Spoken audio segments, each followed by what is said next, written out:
ខ្ញុំបាទសូមលំអរកាយគោរពសម្ដេចឯកឧត្តមលោកជំទាវលោកស្រីនាងកញ្ញាទូរទស្សនិកជនដែលកំពុងតាមដានទស្សនានៃកម្មវិធីផ្សាយជាទីគោរពនិងជាទីមេត្រីសូមស្វាគមន៍មកកាន់កម្មវិធីព័ត៌មាន CPP TV សម្រាប់រាត្រីថ្ងៃពុធទី24ខែសីហាក្រាច2022ជាការពិតណាស់ព្រឹត្តិការណ៍សំខាន់រួមមានព្រឹត្តិការណ៍ជាតិព្រឹត្តិការណ៍អន្តរជាតិនិងកីឡានឹងធ្វើការបង្ហាញជូននៅក្នុងកម្មវិធីផ្សាយរបស់យើងទស្សនិកជនសូមមេត្តាជួយ like និង share បន្តដើម្បីជាកម្លាំងចិត្តដល់ក្រុមការងារផងហើយក៏ដើម្បីបង្ហាញនៅព័ត៌មានពិតដល់មហាជនទូទៅផងដែរជាកិច្ចចាប់ផ្ដើមនៅក្នុងកម្មវិធីរបស់យើងសូមអញ្ជើញទូរទស្សនិកជនតាមដាននៅមាតិកាព័ត៌មានសំខាន់នារាត្រីនេះជាមុនសិនសូមអញ្ជើញភាគីចិនសន្យាជួយជំរុញបន្ថែមលើវិស័យពាណិជ្ជកម្មកសិកម្មវិនិយោគទុនទេសចរក៏ដូចជាលើវិស័យធម្មពលបៃតងសម្រាប់មិត្តដៃថៃកម្ពុជាឲ្យកាន់តែរឹងមាំថែមទៀតបាតកោរាប់សិបនាក់នៅក្នុងប្រទេសថៃបានធ្វើពិធីដាក់បណ្ដាសាបណ្ដេញលោកនាយករដ្ឋមន្ត្រីថៃប្រយុទ្ធច័ន្ទអូចាចេញពីតំណែងអតីតកីឡាការិនីជម្រើសជាតិកម្ពុជាដែលកំពុងលេងនៅអាមេរិកនៅតែចិញ្ចឹមចិត្តចង់លេងឲ្យជាតិនាស៊ីហ្គេម2023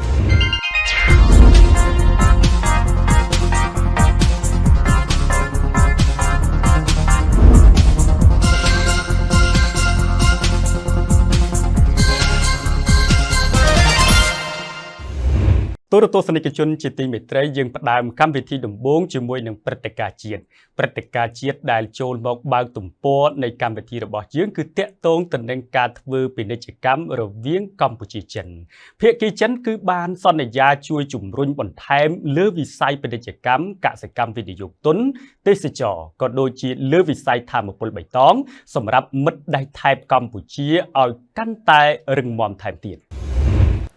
ក្នុងជំនួបសម្ដែងការគូសំនិងពិភាក្សាការងាររបស់រដ្ឋមន្ត្រីទំនាក់ទំនងអន្តរជាតិនៃគណៈកម្មាធិការមជ្ឈិមបកកុម្មុយនីសចិន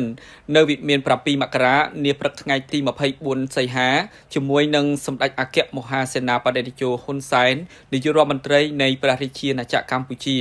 និងជាប្រធានគណៈបកប្រជាជនកម្ពុជាឯកឧត្តមលាវជៀនចៅបានគោរពនាំការផ្ដាំផ្ញើសួរសុខទុក្ខពីឯកឧត្តមប្រធានាធិបតីចិនស៊ីជីនពីងនិងឯកឧត្តមនាយករដ្ឋមន្ត្រីលីខឺឆាំងគ្រប់ជូនសម្ដេចតេជោនិងនាំនៅសាររបស់ឯកឧត្តមប្រធានាធិបតីស៊ីជីនពីងជូនដល់សម្ដេចតេជោឯកឧត្តមលាវជៀនចៅបានគោរពជម្រាបជូនសម្ដេចតេជោថាឯកឧត្តមបានមកកាន់ព្រះរាជាណាចក្រកម្ពុជាកាលពីឆ្នាំ2004រយៈពេល18ឆ្នាំកន្លងមកនេះកម្ពុជាមានការផ្លាស់ប្ដូរយ៉ាងខ្លាំងដោយព្រះរាជាណាចក្រទាំងមូលមានភាពស្រស់បំព្រងសេដ្ឋកិច្ចមានការលូតលាស់ទីក្រុងមានការអភិវឌ្ឍប្រជាជនមានទឹកមុខញញឹមប្រំប្រៃនិងទួនាទីរបស់កម្ពុជានៅលើឆាកអន្តរជាតិត្រូវបានទទួលស្គាល់និងគោរពដែលទាំងនេះបានឆ្លុះបញ្ចាំងនៅការដឹកនាំដ៏ត្រឹមត្រូវរបស់សម្ដេចតេជោនាយករដ្ឋមន្ត្រីនិងគួរជាទីគំរូសម្រាប់ប្រទេសដែលកំពុងអភិវឌ្ឍឯកឧត្តមលាវជៀនចៅបានគោរពជម្រាបជូនសម្ដេចតេជោបន្ថែមថាការអភិវឌ្ឍសេដ្ឋកិច្ចជាមូលដ្ឋានបំពេញឲ្យសេចក្តីត្រូវការរបស់ប្រជាជនកម្ពុជាក្នុងន័យនេះភាគីចិននឹងបន្តអនុវត្តកិច្ចសហប្រតិបត្តិការសេដ្ឋកិច្ចជាមួយនឹងកម្ពុជាឲ្យកាន់តែខ្លាំងឡើងជាពិសេសជំរុញការនាំចេញទំនិញកសិផលកម្ពុជាទៅកាន់ទីផ្សារចិនការបង្កើនការហោះហើរត្រង់មកកាន់កម្ពុជាការលើកទឹកចិត្តឲ្យអ្នកវិនិយោគចិនមកកាន់កម្ពុជានិងជួយកម្ពុជាលើការអភិវឌ្ឍធម្មពលបៃតងជាការឆ្លើយតបសម្ដេចតេជោនាយករដ្ឋមន្ត្រីបានថ្លែងអំណរគុណជូនចំពោះឯកឧត្តមលាវជៀនចៅដែលបាននាំនៅការផ្ដាំផ្ញើសួរសុខទុក្ខពីឯកឧត្តមប្រធានាធិបតីនិងឯកឧត្តមនាយករដ្ឋមន្ត្រីចិនជូនសម្ដេចតេជោហើយក៏បានថ្លែងអំណរគុណផងដែរចំពោះការនាំសាររបស់ឯកឧត្តមប្រធានាធិបតីគោរពជូនសម្ដេចតេជោសម្ដេចតេជោនាយករដ្ឋមន្ត្រីបានថ្លែងអំណរគុណជូនចំពោះឯកឧត្តមលាវជៀនចៅផងដែរចំពោះការវិតម្លៃការអភិវឌ្ឍរបស់កម្ពុជារយៈពេល18ឆ្នាំកន្លងមកនេះសម្ដេចតេជោបានយល់ស្របជាមួយនឹងឯកឧត្តមលាវជៀនចៅដែលថាការអភិវឌ្ឍសេដ្ឋកិច្ចគឺបម្រើឲ្យសេចក្តីត្រូវការរបស់ប្រជាជនក្នុងន័យនេះសម្ដេចសូមអរគុណនិងសូមស្វាគមន៍ចំពោះការពង្រឹងកិច្ចសហប្រតិបត្តិការរវាងប្រទេសទាំងពីរឲ្យកាន់តែទូលាយថែមទៀតជាពិសេសលើវិស័យពាណិជ្ជកម្មកសិកម្មវិស័យវិនិយោគទុនលើវិស័យទេសចរក៏ដូចជាលើវិស័យធម្មពលបៃតង ទស្សនិកជនជាទីមេត្រីយើងមិនទាន់ទៅណាឆ្ងាយពីការធ្វើពាណិជ្ជកម្មជាមួយនឹងបរទេសនោះទេកម្ពុជាបង់ក្លាដេសគឺសហការគ្នាក្នុងការប្រតិបត្តិការនាំអង្គរកម្ពុជាចេញដើម្បីជំរុញទីផ្សារកម្ពុជាបន្ថែមទាំងថ្នាក់តំបន់និងអន្តរជាតិក្រុមការងារ CPP TV រាយការណ៍ព័ត៌មាននេះមកដល់ពេលនេះភាគីកម្ពុជានិងបង់ក្លាដេសដែលកំពុងរៀបចំយន្តការនិងលក្ខខណ្ឌត្រឹមត្រូវក្នុងការពង្រីកកិច្ចសហប្រតិបត្តិការទ្វេភាគីឆ្ពោះទៅរកការនាំចេញអង្ករកម្ពុជាទៅកាន់ប្រទេសអាស៊ីខាងត្បូងយោងតាមរបាយការណ៍បានឲ្យដឹងថាប្រទេសបង់ក្លាដេសដែលធ្លាប់បាននាំចូលទំនិញពីព្រះរាជាណាចក្រកម្ពុជាទៅប្រទេសខ្លួនតែម្ដងប៉ុណ្ណោះកាលពីជាង5ឆ្នាំមុនឯកឧត្តមមហាម៉ាត់អាប់ឌុលយីឯកអគ្គរដ្ឋទូតបង់ក្លាដេសប្រចាំកម្ពុជាដែលមានស្ថានកុងស៊ុលនៅទីក្រុងបាងកកបានជួបពិភាក្សាការងារជាមួយឯកឧត្តមវែងសុខុនរដ្ឋមន្ត្រីក្រសួងកសិកម្មរុក្ខាប្រមាញ់និងនេសាទឯកឧត្តមយីបានពន្យល់ប្រាប់បន្ថែមជូនឯកឧត្តមវែងសុខុនថាប្រទេសបង់ក្លាដេសបានទទួលឯករាជ្យនៅឆ្នាំ1971តែនៅតែត្រូវការនាំចូលអង្ករពី1លានតោនទៅ1លាន5សែនតោនជារៀងរាល់ឆ្នាំដើម្បីធានាបាននៅសន្តិសុខស្បៀងសម្រាប់ប្រជាជនជាង160លាននាក់បើទោះបីជាការដាំដុះស្រូវនៅក្នុងប្រទេសនេះត្រូវបានកំណត់ថាមានលក្ខណៈដាំដុះតាមរដូវកាលចំនួន3ក៏ដោយស្របពេលជាមួយគ្នានេះដែរឯកឧត្តមវែងសុខុនបានឆ្លើយតបទៅនឹងឯកឧត្តមយីថាប្រទេសកម្ពុជាមានស្បៀងជាង6លានតោនហើយបច្ចុប្បន្នកំពុងជំរុញឲ្យមានភាពប្រសើរឡើងនៅគុណភាពរួមជាមួយនឹងការវេចខ្ចប់ប្រកបដោយគុណភាពនិងការកែច្នៃប្រកបដោយសុវត្ថិភាពសម្រាប់ការនាំចេញដោយឯកឧត្តមបានបញ្ជាក់បន្ថែមថាព្រះរាជាណាចក្រកម្ពុជាមានលទ្ធភាពផលិតច្រើនជាងតម្រូវការអង្កររបស់ប្រទេសបង់ក្លាដេសដើម្បីធានាបាននូវការនាំចេញអង្ករកម្ពុជាទៅកាន់ប្រទេសបង់ក្លាដេសដែលប្រកបដោយជោគជ័យឯកឧត្តមរដ្ឋមន្ត្រីបានបង្ហាញជូនគណៈប្រតិភូនៅជម្រើសចម្បងចំនួន2ឲ្យពិនិត្យនិងពិចារណាទី1គឺត្រូវធ្វើការងារជាមួយសហព័ន្ធស្រូវអង្ករកម្ពុជាហៅកាត់ CRF ដែលជាស្ថាប័នឧស្សាហកម្មអង្ករកម្ពុជាក្រោមយន្តការដែលជាស្ថាប័នមានសមត្ថភាពនិងលទ្ធភាពផ្គត់ផ្គង់ទីផ្សារតាមការចង់បាននិងបំពេញតម្រូវការរបស់ប្រទេសបង់ក្លាដេសទី2តាមការណែនាំរបស់សម្ដេចតេជោនាយករដ្ឋមន្ត្រីគឺសម្រាប់អ្នកវិនិយោគបង់ក្លាដេសអាចបង្កើតឃ្លាំងឬរោងម៉ាស៊ីនកិនស្រូវហើយទិញស្រូវដោយផ្ទាល់ពីសហគមន៍កសិកម្មជាង1000របស់កម្ពុជាហើយកែច្នៃរក្សាទុកឬនាំចេញទៅបង់ក្លាដេសឬចូលរួមដែលមានន័យថាធ្វើកសិកម្មតាមកិច្ចសន្យាជាមួយកសិករខ្មែរ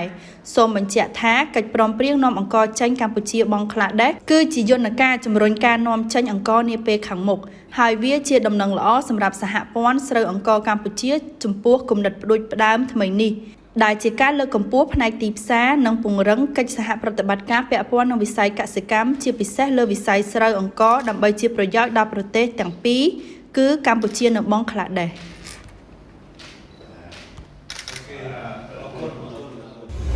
ទូរទស្សនិកជនជាទីមេត្រីអគ្គនាយកនៃអគ្គនាយកដ្ឋានការពារអ្នកប្រើប្រាស់កិច្ចការប្រកួតប្រជែងនិងបង្ក្រាបការក្លែងបន្លំប្រកាសរកឃើញប្រភេទម្សៅលាបខ្លួនទារកនិងកុមារ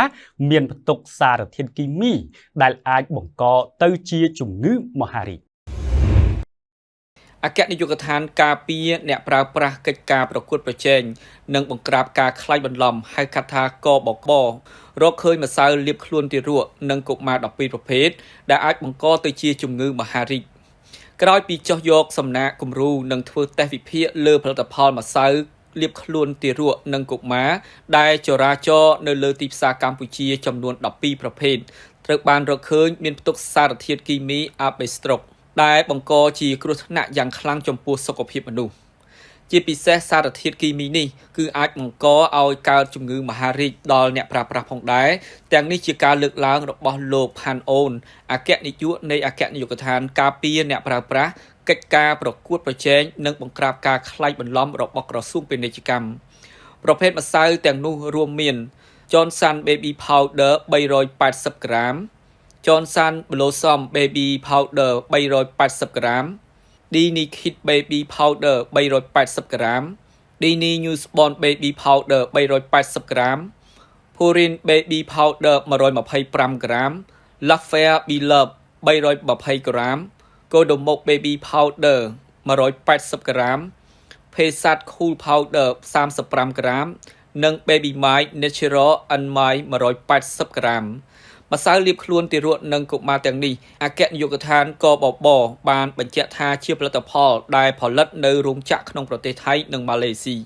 ផ្អែកទៅលើហេតុការណ៍នេះក៏បបសូមដាក់ចេញនៅវិធានការបណ្ដោះអាសន្នមួយចំនួនដូចជា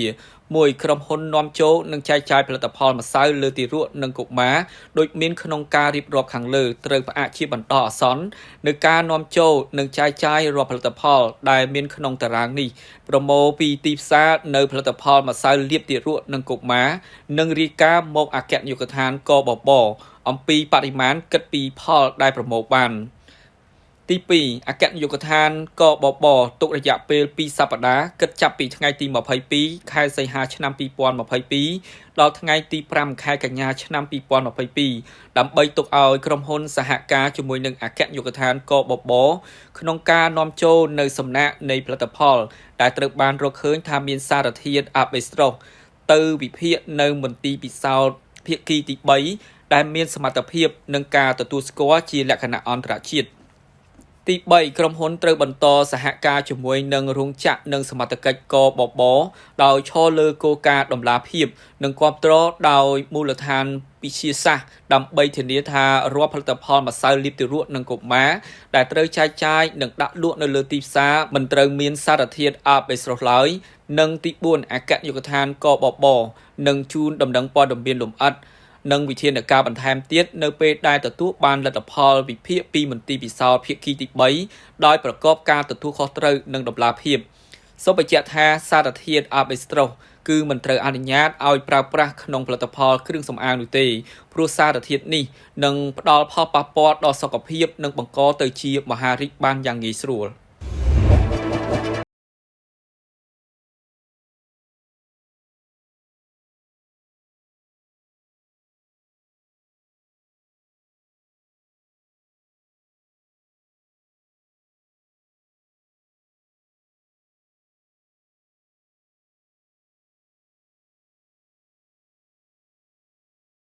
ទូរទស្សនិកជនជាទីគោរពស្វាគមន៍មកកាន់វគ្គព័ត៌មានអន្តរជាតិព័ត៌មានអន្តរជាតិដំបូងនេះគឺតាក់ទងទៅនឹងតំបន់បាតកោរាប់សិបនាក់នៅក្នុងប្រទេសថៃគឺបានធ្វើពិធីដាក់បណ្ដាសាបណ្ដេញលោកនាយករដ្ឋមន្ត្រីថៃប្រយុទ្ធច័ន្ទអូចាចេញពីតំណែង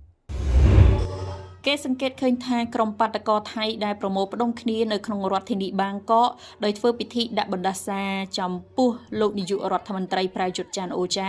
និងទាមទារឲ្យលោកលាលែងចេញពីតំណែងខណៈដែលពួកគេជឿជាក់ថាលោកបានឈានដល់ដែនកំណត់រយៈពេល8ឆ្នាំហើយបាតកោម្នាក់បានឈររាំជុំវិញភ្លើងទៀនខណៈដែលបាតកោម្នាក់ទៀតក៏បានដុតរូបថតលោកប្រយុទ្ធច័ន្ទអូចានៅក្នុងចានដោយភ្ជាប់ជាមួយនឹងរបស់ផ្សេងៗដូចជាអំបិលនិងធូបដែលជាផ្នែកសំខាន់នៃពិធីនេះមានការដុតផាវមុនពេលក្រុមអ្នកតវ៉ាលើកដៃ3សំពះជានិមិត្តរូបនៃការតវ៉ាចំណែកតុលាការធម្មនុញ្ញរបស់ប្រទេសថៃបានទទួលញត្តិពីសមាជិកសភាបកប្រឆាំងដើម្បីស្វែងរកសេចក្តីសម្រេចចិត្តថាតើនាយករដ្ឋមន្ត្រីបានឈានដល់ដែនកំណត់ផ្លូវច្បាប់ឬនៅហើយថាតើលោកអាចបន្តកាន់តំណែងបានរយៈពេលប៉ុន្មានឆ្នាំទៀតបញ្ហានៅត្រង់ថាការបរិច្ឆេទដែលគួរប្រើក្នុងការកំណត់រយៈពេលនៃការកាន់តំណែងរបស់លោកសូមបញ្ជាក់ថាលោកនាយករដ្ឋមន្ត្រីប្រយុទ្ធច័ន្ទអូចាធ្លាប់ជាមេបញ្ជាការកងទ័ពថៃបានឡើងកាន់អំណាចនៅខែឧសភាឆ្នាំ2014បន្ទាប់ពីបានផ្ដួលរំលំរដ្ឋាភិបាលជាប់ឆ្នោតក្នុងរដ្ឋប្រហារយោធាដ៏កក្រើកនៅប្រទេសថៃយើងមកចាប់អារម្មណ៍ព្រឹត្តិការណ៍សត្រូវស៊ីសាច់ហុតឈាមរវាងរុស្ស៊ីនិងអ៊ុយក្រែនរុស្ស៊ីបានបន្ទោសអ៊ុយក្រែនថាបានដាក់បង្កប់គ្រាប់បែកបំផ្ទុះរថយន្តរបស់អ្នកនិយាយព័ត៌មានទូរទស្សន៍រុស្ស៊ីរបបនៃការផ្លាស់ប្ដូរដើម្បីធ្វើការស្ដីបន្ទោសប្រទេសរុស្ស៊ីបានប្រកាសថាក្រុមចារកម្មអ៊ុយក្រែនទទួលខុសត្រូវចំពោះការបំផ្ទុះគ្រាប់បែកក្នុងរថយន្តដែលបានសម្លាប់កូនស្រីរបស់អ្នកនយោបាយស្ដាំនិយមរុស្ស៊ីកាលពីចុងសប្តាហ៍នេះប៉ុន្តែអ៊ុយក្រែនបានបដិសេធលើការជាប់ពាក់ព័ន្ធលើករណីនេះដូចគ្នានាង Daria Dugina អាយុ29ឆ្នាំជាអ្នកអត្ថាធិប្បាយព័ត៌មានប៉ុស្តិ៍ទូរទស្សន៍ជាតិនិយមរុស្ស៊ីបានស្លាប់នៅពេលដែលមានឧបករណ៍បំផ្ទុះពីចម្ងាយដែលបានដាក់បង្កប់នៅក្នុងរថយន្ត SUV របស់នាងបានផ្ទុះឡើងកាលពីយប់ថ្ងៃសៅរ៍កន្លងទៅខណៈដែលរូបនាងកំពុងបើកបរនៅជាយក្រុងទីក្រុងមូស្គូដោយបំបែករថយន្តរបស់នាងដាច់ចេញជាពីរតែម្ដងនេះបើតាមការឲ្យដឹងរបស់អាជ្ញាធរនៅកន្លែងកើតហេតុឪពុករបស់នាងមានឈ្មោះថា Alexander Dugin ដែលជាអ្នកទស្សនវិទូនិងជាអ្នកនិពន្ធព្រមទាំងជាអ្នកលេងទ្រឹស្ដីនយោបាយដែលគាំទ្រយ៉ាងខ្ជាប់ខ្ជួននឹងការសម្រេចចិត្តរបស់លោកប្រធានាធិបតី Vladimir Putin ក្នុងការបញ្ជូនកងទ័ពទៅកាន់ប្រទេសអ៊ុយក្រែនដែលជាគោលដៅដែលគេជឿជាក់ថាជាការកំណត់តាមការគ្រោងទុកប្រព័ន្ធផ្សព្វផ្សាយរុស្ស៊ីបានដកស្រង់សម្ដីពីសាក្សីម្នាក់បាននិយាយថារថយន្ត SUV នេះគឺជាកម្មសិទ្ធិរបស់លោក Dugin ដែលជាឪពុកហើយលោកបានសម្រេចចិត្តនៅនាទីចុងក្រោយដើម្បីធ្វើដំណើរតាមរថយន្តផ្សេងមួយទៀត официальный представитель Госдепа. ទូរទស្សនិកជនព័ត៌មានអន្តរជាតិចុងក្រោយក៏មិនឆ្ងាយពីអ៊ុយក្រែននោះដែរអ្នកទេសចរនៅតំបន់គ្រីមៀបង្ហាញពីភាពរីករាយរបស់ពួកគេស្របពេលដែលមានកិច្ចប្រជុំកំពូលស្ដីអំពីការទាមទារតំបន់នេះពីសំណាក់ប្រទេសអ៊ុយក្រែនវិញភ្នាក់ងារព័ត៌មានយើងរាយការណ៍លម្អិតភ្ញៀវទេសចរនៅតំបន់គ្រីមៀបានបង្ហាញពីទំនុកចិត្តរបស់ពួកគេលើផ្នែកសន្តិសុខឆ្នេរសមុទ្រនៅគ្រីមៀគឺពោពេញដោយអ្នកទេសចរជនជាតិរុស្ស៊ីកំពុងតែទទួលបានភាពរីករាយក្នុងរដូវក្តៅដោយមើលទៅហាក់ដូចជាមិនមានការរំខានដោយរបាយការណ៍ថ្មីៗអំពីករណីបំផ្ទុះនៅលើឧបទ្វីបនេះទេអ្នកទេសចរជាច្រើនមើលទៅបានសម្រាកនិងលំហែនៅលើតំបន់ឆ្នេរដោយហាលកម្ដៅថ្ងៃហើយនិយាយអំពីជំនឿរបស់ពួកគេលើប្រព័ន្ធការពារផ្នែកដែនអាកាសរបស់រុស្ស៊ីថែមទៀតផងអ្នកទេសចរម្នាក់ឈ្មោះថា Zuzana Momedeva មកពីទីក្រុងមូស្គូបាននិយាយថាពួកគេបានមើលឃើញនៅករណីបំផ្ទុះនោះតំបន់គ្រីមៀគឺជាគោលដៅទេសចរដ៏ពេញនិយមបំផុតមួយសម្រាប់ប្រជាជនរុស្ស៊ីប៉ុន្តែឆ្នាំនេះចំនួនអ្នកទេសចរបានធ្លាក់ចុះប្រហែលជា 40% នេះបើយោងតាមអ្នកជំនាញលើវិស័យនេះចំណែកអ្នកទេសចរម្នាក់ទៀតដែលមានឈ្មោះថា Viktor Zailenko បានរីករាយនឹងថ្ងៃវិស្សមកាលជាមួយនឹងប្រពន្ធរបស់លោកនិងបានបញ្ជាក់អំពីជំនឿរបស់លោកលើកិច្ចការពារដែនអាកាសផងដែរនៅគ្រីមៀដែលរុស្ស៊ីបានដណ្ដើមពីអ៊ុយក្រែនក្នុងឆ្នាំ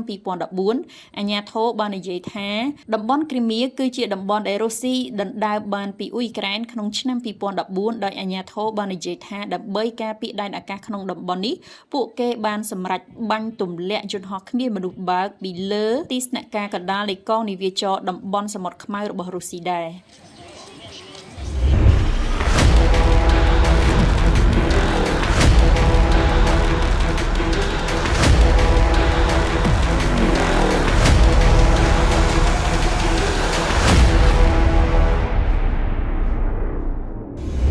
CPP TV សូមស្វាគមន៍លោកអ្នកមកកាន់វគ្គព័ត៌មានកីឡាព័ត៌មានកីឡាដំបូងនេះគឺអតីតកីឡាការិនីជម្រើសជាតិកម្ពុជាដែលកំពុងលេងនៅសហរដ្ឋអាមេរិកនៅតែចិញ្ចឹមចិត្តចង់លេងឲ្យជាតិនាស៊ីហ្គេម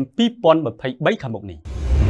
អតីតកីឡាការិនីជម្រើសជាតិកម្ពុជាកំពុងលេងនៅសហរដ្ឋអាមេរិកនៅតែចិញ្ចឹមចិត្តចង់លេងឲ្យជាតិនាស៊ីហ្គេមឆ្នាំ2023អតីតកីឡាការិនីជម្រើសជាតិកម្ពុជាដែលធ្លាប់ទាត់ចូលជម្រើសជាតិទីមខាងកើត6គ្រាប់ម្នាក់ឯងគឺកីឡាការិនីហួតកឹមហុងនៅតែចិញ្ចឹមចិត្តចង់ចូលលេងនៅស៊ីហ្គេមឆ្នាំ2023បើទោះបីជាពេលនេះខ្លួនកំពុងតែលេងឲ្យក្រុមមួយនៅសហរដ្ឋអាមេរិកបច្ចុប្បន្នកូនអ្នកបាត់ដំបងខាងលើកំពុងតែរៀននៅសាលា Bryan and Stratton College ដែលគេក៏ជាកីឡាការិនីឆ្នើមម្នាក់នៅក្នុងសាលានេះផងដែរកឹមហុងធ្លាប់ជាកីឡាការិនីឆ្នើមរបស់ក្លឹបភ្នំពេញ Crown ដែលបានជាប់ជម្រើសជាតិនិងសិទ្ធិបញ្ចូលទីឲ្យជម្រើសជាតិនារីកម្ពុជាបាន6គ្រាប់ម្នាក់ឯងដែលយកឈ្នះទីមខាងកើតនៅក្នុងលទ្ធផល12-0នៅក្នុងកម្មវិធីពានរង្វាន់ AFF Women Championship 2018អតីតខ្សែប្រយុទ្ធភ្នំពេញ Crown រូបនេះបាននិយាយថាបើទោះបីជាពេលនេះខ្ញុំរស់នៅសហរដ្ឋអាមេរិកហើយមិនដឹងថាឆ្នាំ2023បានទៅកម្ពុជាវិញឬអត់ប៉ុន្តែចិត្តរបស់ខ្ញុំនៅតែចង់ទៅជួយជម្រើសជាតិនារីខ្មែររបស់យើងវិញហើយបើសិនជាមានការកោះហៅ